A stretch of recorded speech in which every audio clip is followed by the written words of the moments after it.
Seiring dengan anjloknya ekonomi di kuartal ketiga, ekonom memperkirakan Indonesia akan mengalami pertumbuhan negatif hingga 2% di tahun ini. Proyeksi ini jauh lebih besar dari perkiraan pemerintah sebelumnya yang optimis ekonomi bisa tumbuh di kisaran minus 1 hingga 0%.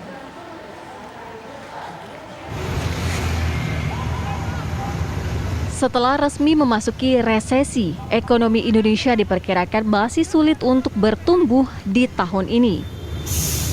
Setelah tumbuh minus 5,32% di kuartal kedua 2020, ekonomi Indonesia kembali turun 3,49% di kuartal ketiga lalu. Dengan kondisi ini, ekonom Bank DBS Maynard Arif memperkirakan ekonomi Indonesia sepanjang tahun 2020 akan mengalami kontraksi sekitar 2%.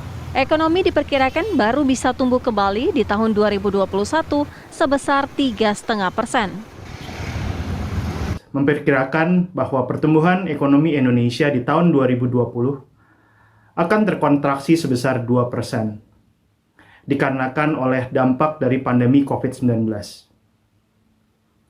Selain itu, penerapan kebijakan pembatasan sosial di beberapa daerah juga berdampak negatif terhadap perekonomian nasional kita. Hal ini terlihat di kuartal kedua dan juga kemungkinan di kuartal ketiga, terutama dari sisi konsumsi domestik. Untuk tahun 2021, ekonom Bank DBS memperkirakan bahwa perekonomian Indonesia akan membaik dan tumbuh sekitar 3,5%.